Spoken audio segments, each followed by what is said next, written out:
out, here's another one of our wonderful AI drawings where I told the story to AI and I described the hero twins and said they had these fire rings that they would throw and they made it look like buttons. I don't know what that's all about, but you know how AI is. They did a pretty cute job there. Look at the twins. Now, the story that we told, I gotta refresh your memory a little bit. Some notes if you look at our lesson plan, which I posted. Down south, that's south of the border, the place where the orange man is deporting people. Well, the ancient Maya and the Aztecs, they called these twins Hunahpu and Xbalanque. Hope I didn't spit when I said that. Hunahpu and Xbalanque. And in my tribe, we call them Wena and Wishka. Wena is the older twin. Now, as you recall, I told the story about a young girl. Well, she's not really young, but unmarried. She's of marriageable age, whatever. The sun chief was watching from his palace or his lodge up on the sun, and he saw her bending over, and he swooped down and did some naughty stuff to her, got her pregnant, and then eventually married her and took her up to the sun lodge where he lives, right? I told you that. Now, I also told you that he didn't treat her very well because he was a jealous husband. And she started to miss home, and she sneaked out, and she got a kind of this rope or magic rope. I don't know what the right term is. She used some good pejuta, some good medicine, and she had people up on the sun heavenly realm where the sun is, help her to sneak down back and climb down this rope back to the earth. And when the sun chief saw that, he not only killed the people who helped her with his fire ring, but he also threw it at his wife. She fell off the rope, crashed to the earth, and she was dead. Whenever you strike somebody with that ring, you kill them, you see. I told you the story also of how there was an old woman hobbling by, and she saw the dead woman, and she saw this round spot of snow, or a spot of blood, and the snow underneath her. And she gathered up this glob of flesh and wrapped it in a blanket and realized it was a child, you see. Now, the story that I also mentioned, there's a version where she's afraid because she knows that this child is from the heavens, and she doesn't really want to touch it too much with her hands, and she's worried. She doesn't want to look and see if it's a boy or girl, and she takes a bow and arrow and hangs it on a branch, and she takes another little dolly and she hangs it on another branch on a bush, and she leaves a little ball who's now a child, but again, she's afraid to mess with him. She wants to know, is it a boy or a girl?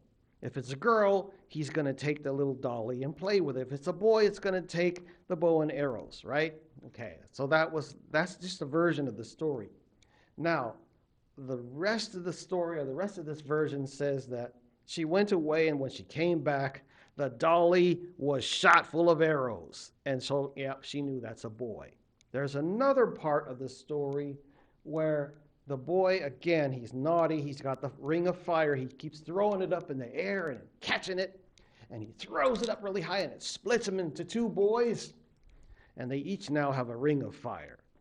And the old woman is so mortified because the kid is such a brat that she's like, oh, and she drops dead out of grief and,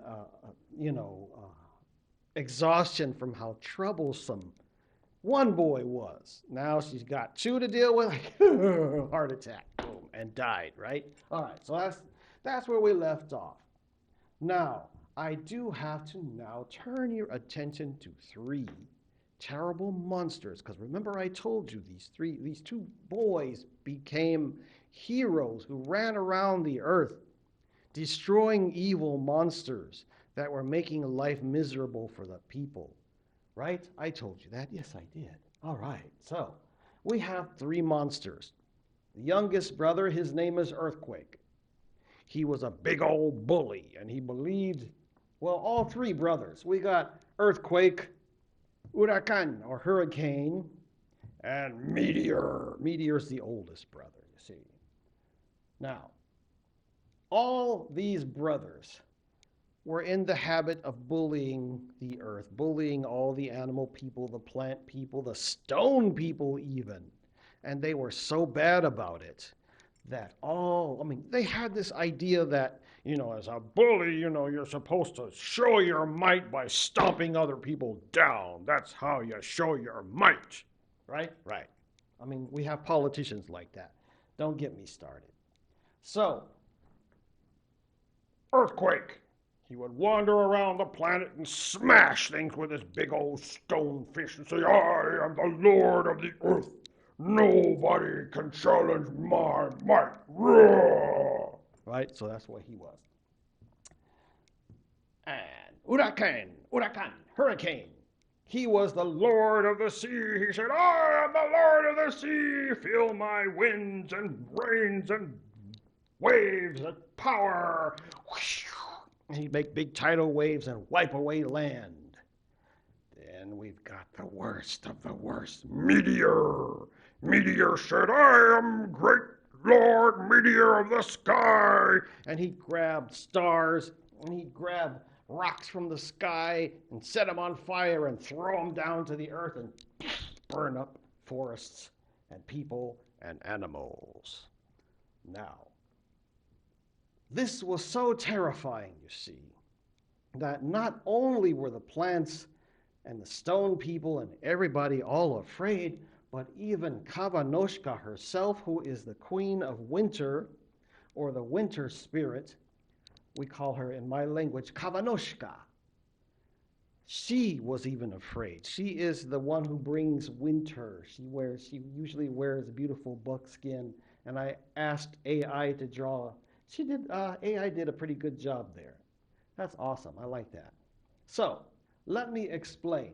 Even Lady Kavanoshka, Queen of Winter, Prince, whatever, the Chief of Winter, she was afraid, and everybody's all scrunched into caves, and they're hiding, and plants, animals, people, and the spirit world, everybody's hiding in caves because of these three big bullies, except for Wena and Wishka.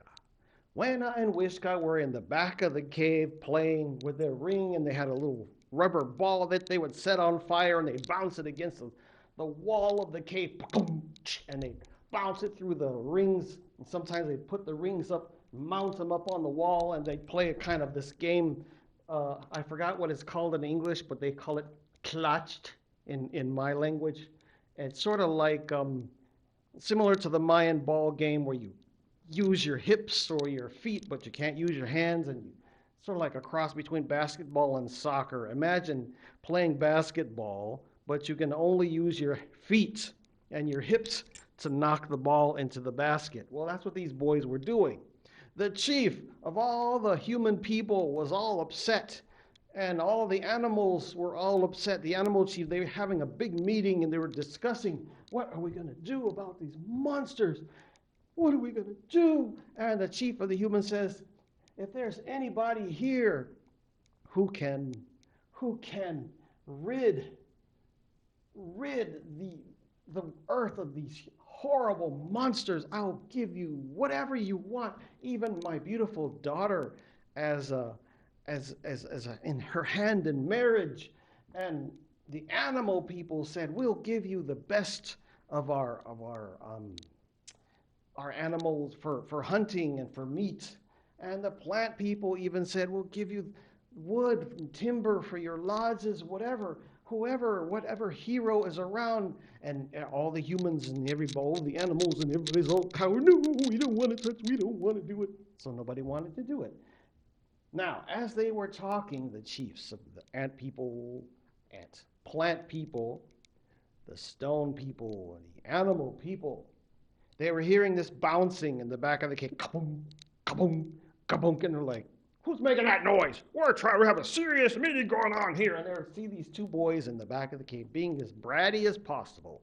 They're playing with a ball. They're having a ball.